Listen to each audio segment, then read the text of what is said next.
Thank you, Matt. On Bangladesh, Bangladesh is free at the cost of hundreds of lives under the shoot on site ordered by autocratic Prime Minister Sheikh Hasina. But the situation is still unclear. Students, leaders, opposition parties, and the army are trying to form a civilian government. Could you please provide more insight into the U.S. position? So, as I said, a few things. Number one, our condolences, of course, go out to those who have been hurt in the violence over the past few weeks.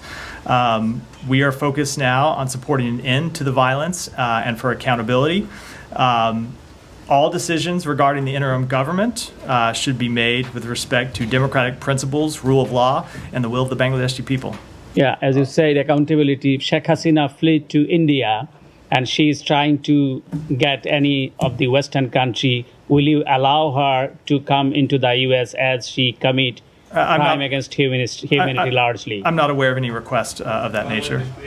Matt, Yeah, go ahead. Guys, one at a time. Matt, the recent fall, we already know, Bangladesh government led widespread violence and chaos.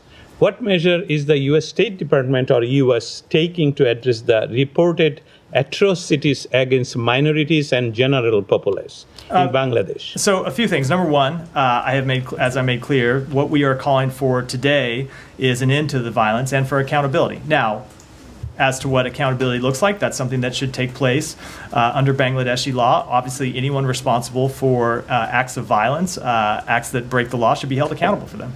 Thank you so much. Matt, Yeah, go ahead. Matt, thanks. During the time that Bangladeshi people struggle against that fascist ruler and thousands of people got killed, you already informed us that she fled the country this morning. I didn't inform you that. I think. Okay, you said it. Okay. I said we've seen the announcement she resigned. Okay, she resigned. Okay. After she left, there is dozens of dead bodies are pulling out from the Ganabhavan, the official residence of Prime Minister. There's dozens of dead bodies are pulling out next to the parliament. There's a lots of atrocities are taking place by the government official, those who are still in power, especially a couple of people.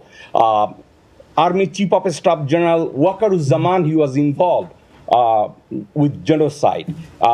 Navy Chief Admiral Mohammed Nazmul Hassan, he was involved with the genocide. Air Chief Marshal Hassan Mahmud Khan, they were involved with the genocide. And they're the same people are saying, we are going to the president and form a caretaker government.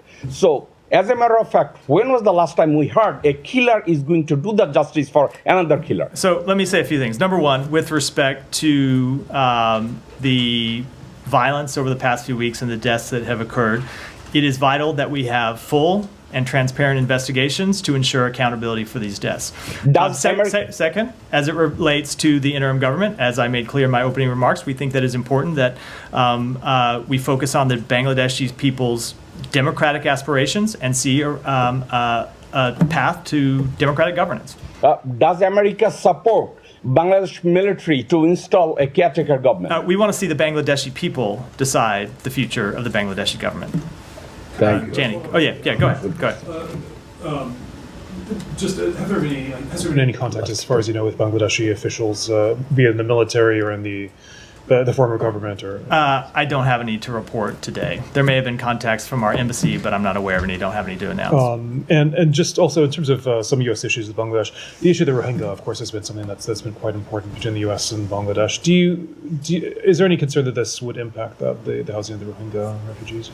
So I think, as you know, the United States has provided, I'm going to try to do the number from memory here. I think it's around $2 billion to assist with refugees in Bangladesh. And I don't have any immediate comment on how this change of government might affect those programs. I would certainly hope that it wouldn't. We think it's important that Bangladesh continue to provide hospitality to those refugees, and we'll continue to work with them to do so. Hold on. Guys, hold on. Simon, did you have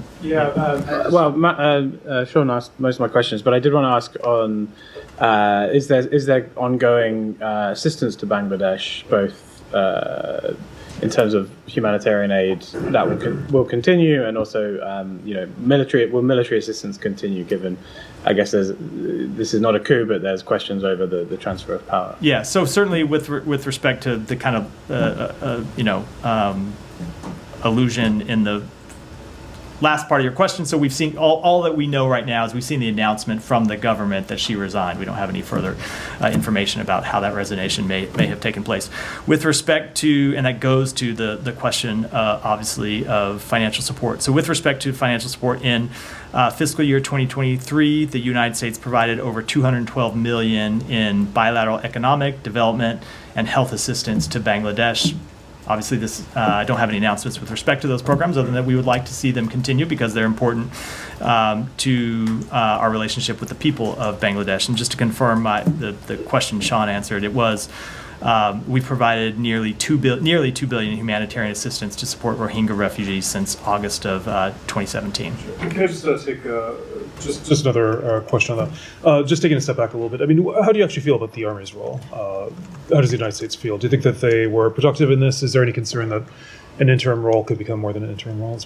So let me answer that two ways. One, with respect to their role over the past several days, we have seen the reports that the Army resisted calls to crack down on the protesters, and if those reports are true, certainly that is something that we would encourage. We don't. We made clear, I think, for several weeks now that people have a legitimate right to protest and to peacefully assemble, and we opposed any kind of violent crackdown. So if it is true, in fact, that the Army resisted calls to crack down on lawful protesters, that would be a positive development.